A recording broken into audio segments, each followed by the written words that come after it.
Hi, welcome to Genius channel. My name is Vijay Jagdish. In this video, we are going to discuss the historical timeline. So we'll take 1 year and we'll discuss what is happening in that year. We'll move on to next year. So year-wise, we'll study the concepts. It's a must read for any exam. You go for UPSC, you go for KES, TNPSC, any state level exam or NDS, CDS, railway exam, bank exam. This you cannot ignore. This must read for any exam. So it should be very easy to remember. Let us start. Okay.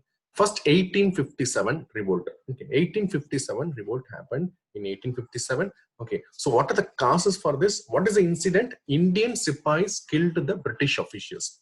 Indian Sepoys killed the British official. That is the incident. Okay, so this is known as Sepoy Mutiny. Why it is known as Sepoy Mutiny? Because the Indian soldiers actually started revolting against the Britishers. Okay, so that is why it's a Sepoy means soldiers. The mutiny means rebel. Okay, Sepoy rebel happened. Okay, it mainly happened in the North India. For example, I'll tell you the places. Meerut was there, Kanpur, Jhansi, Lucknow, Bareilly. So all these are the places were centers. So it happened in the North India. South India was totally unaware of it. Okay, one of the main reason you can say, or the immediate spark. Okay, the whatever I have written in this slide, please copy down. These are the keywords without which you cannot understand the 1857 revolt. So these are the keywords. Understood? So an immediate spark, okay, an immediate spark was created by the greased cartridges. You know, in the rifle you have to have a lot of bullets. These bullets are made up of either a fat of a cow or a pig. Okay, so that means sentimental to Hindus and haram for Muslims. So they said we are not going to use this. So there is an immediate spark. Okay. But that was not the only reason. That was not the only reason. But a lot of social reasons, economic reasons, administrative reasons, political reasons were there, which I have given here in the different points.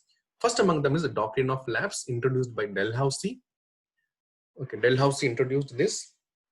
What it says is, okay, that if there is if a person is not having a legal height, that means a kingdom is not having a son, then that kingdom will be taken over by the Britishers. Okay, for example, Jhansi, they took over Jhansi.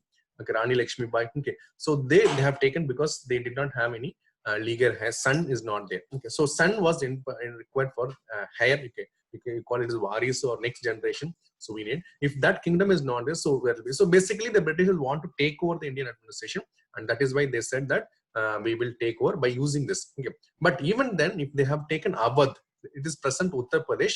Awadh they have taken over, but here there are a lot of sun were there. King who had a lot of sun, but still they have taken over by using the context called misgovernance. What is that? They use the context called misgovernance, or you are not doing your administration properly, so we will take over. Okay, so the intention is to take over the administration. Okay, they take over the kingdom. So whatever was possible, they were doing it. General Enlistment Act. Okay, this act was passed by Canning. Okay, Canning was a person who was there at the time of 1857 revolt.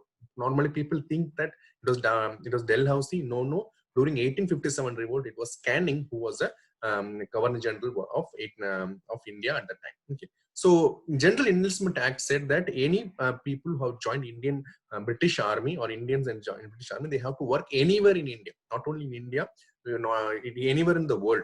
Okay, you can have to work in Italy, Britain. So that was not going well with the Hindus particularly, because they felt that it is affecting their religion.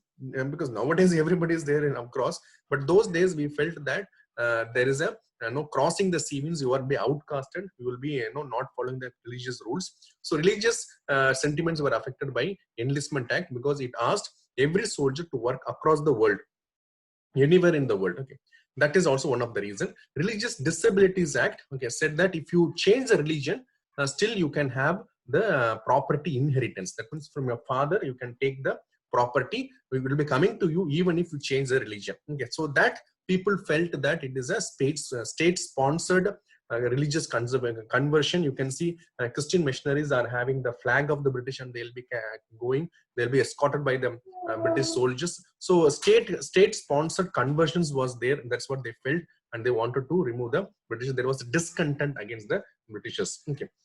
Then revenue system, all the revenue system was very aggressive. Okay, it was a big burden for the farmers.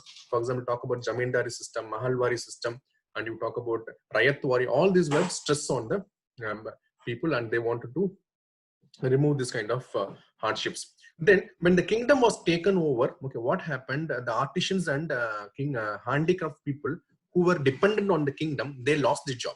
Okay, so they have to go back to their rural agricultural background. That is what we call reverse migration. Okay, reverse migration started during this period. Okay, people went back to their rural areas because the kingdom was taken over by the Britishers. So artisans, handicrafts, their miseries are there.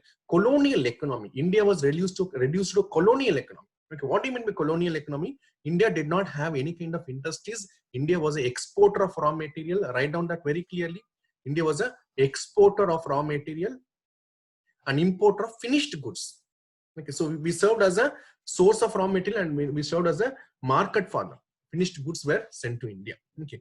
Then Sati was abolished. So these are certain social aspects in the 1857 revolt. Social recastes. Sati was abolition is good, but people felt that why Britishers are abolishing it, we should not allow them. Okay, so Sati was abolished, child marriage was abolished. All these people felt that interference in the religious affairs. A lot of corruptions were there in the British administration. That is also one of the reasons. Christian missionaries, I already told you, and there's a moral confidence they were getting, the Indians were getting, that Britishers were suffering in Afghanistan, Punjab, Crimean war. So all this moral boost. Okay, we can also defeat the British. Okay.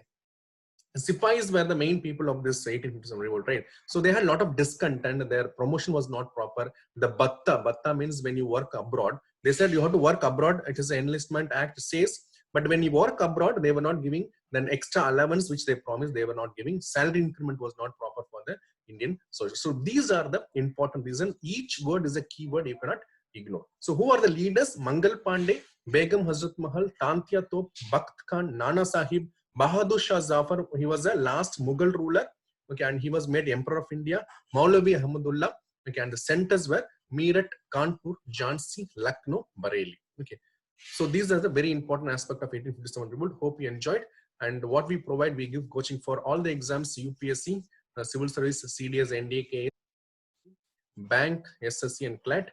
And you can always contact us in our mobile number, which is given here, 99959 There's a WhatsApp number as well. And please download our mobile app, which is named as Genius Channel.